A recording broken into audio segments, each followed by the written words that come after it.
Subscribe करें हमारे YouTube channel साधना gold को और पाएं वीडियो सबसे पहले। और हाँ, बेल आइकन दबाना ना भूलें। करने पर भी इतने सालों से ये सात्विक भाव नहीं आ पा रहे हैं जी। तो इसका कारण क्या है?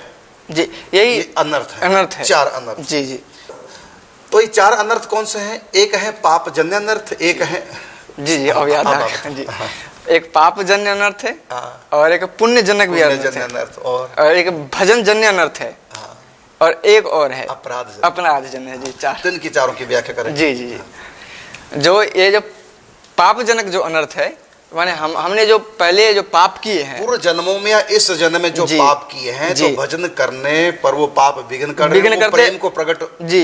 वो संस्कार जो हमने जो गलत कार्य किया ना, वो हमारे चित्त में संस्कार के रूप में अंकित है हाँ। और वो बार बार वो अंदर में प्रकट हो जाते हैं। हाँ, वो भजन का रस नहीं ले भजन का रस नहीं जो लेने पाप देते। किए हैं जी, पूर्व जी। जन्म में और इस जन्म में। जी जी। तो इस अनर्थ को कहेंगे पाप जन्य अनर्थ। पाप जन्य अनर्थ।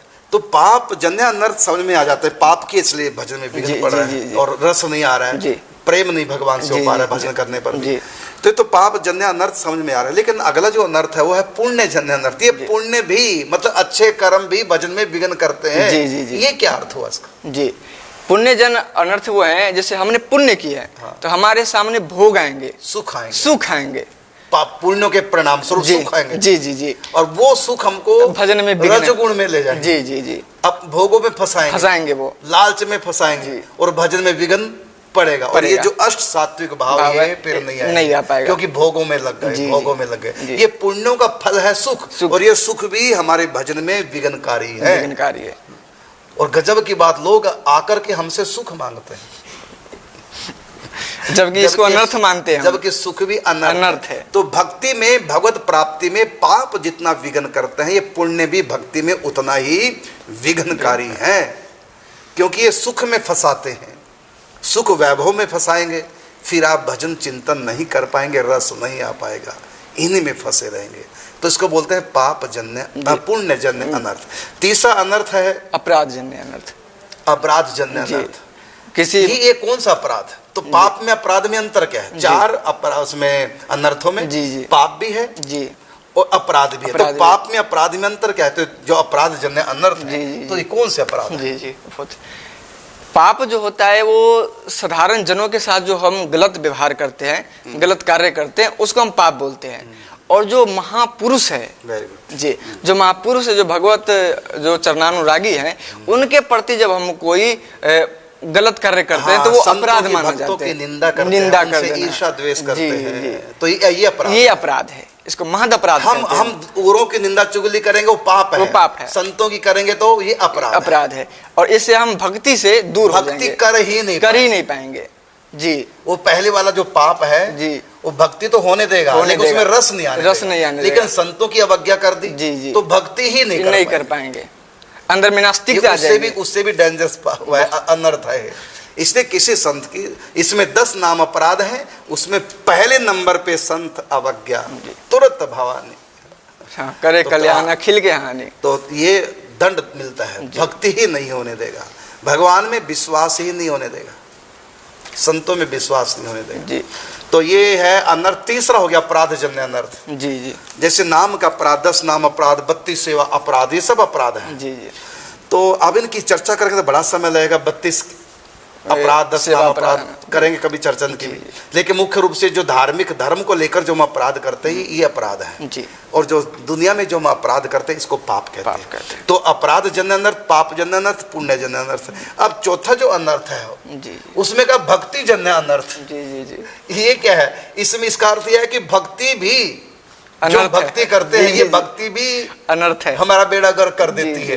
माने भक्ति से भी अनर्थ हो जाता है। अब ये तो बात समझ में नहीं आएगी, नहीं आती कि भक्ति कैसे अनर्थ हो जाएगी। जी जी जी। पुण्य तो समझ में आ गई, पाप भी समझ में आ गया, अपराध से भी अनर्थ होगा, भक्ति करने से भी अनर्थ आता है।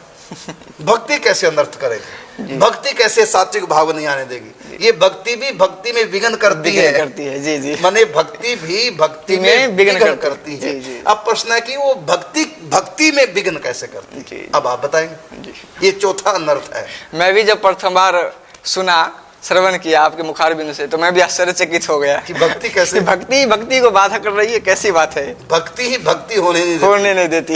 इसका अर्थ क्या हुआ, आप बताएंगे?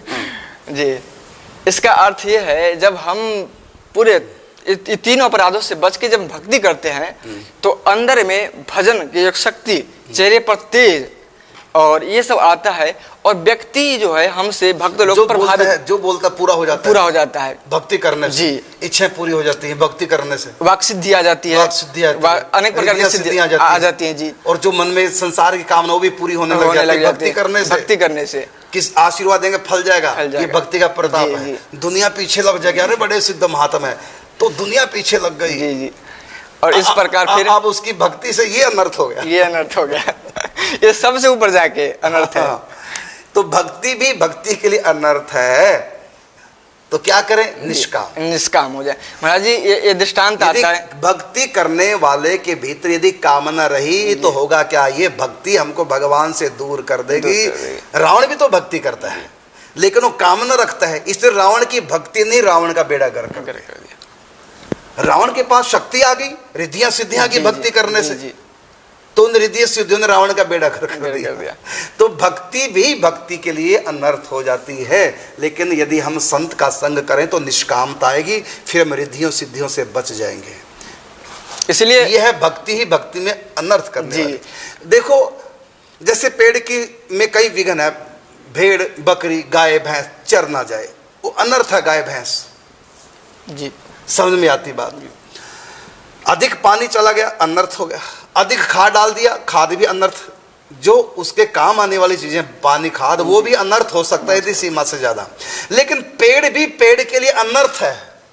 स्वयं वो पेड़ अपने लिए अनर्थ कब बनता है? आपने देखा होगा कि पेड़ जब छाते हैं, नीचे की जो डाल होती है ना, तो नीचे की डाल जो होती है वो पेड़ को पनपने नहीं देती। तो क्या करता है माली आके? नीचे की डालों को काट छांट कर देता है, फिर पेड़ ऊपर बढ़ता है। तो पेड़ की शाखाएं भी पेड़ के लिए अनर्थकारी हो जाती है, तो उनको काटना पड़ता है। इसी प्रकार जैसे पेड़ स्वयं अपने लिए अनर्थकारी हो जाता है, उसके नीचे की डालें वो काटनी पड़ती हैं, फिर तब वो ऊपर जाता है।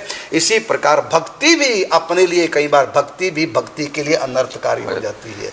तो ऐसी स्थिति में क्या करें? और रिद्धियां सिद्धियों का काट छांट कर दें, ये आशीर्वाद देना बंद कर दें।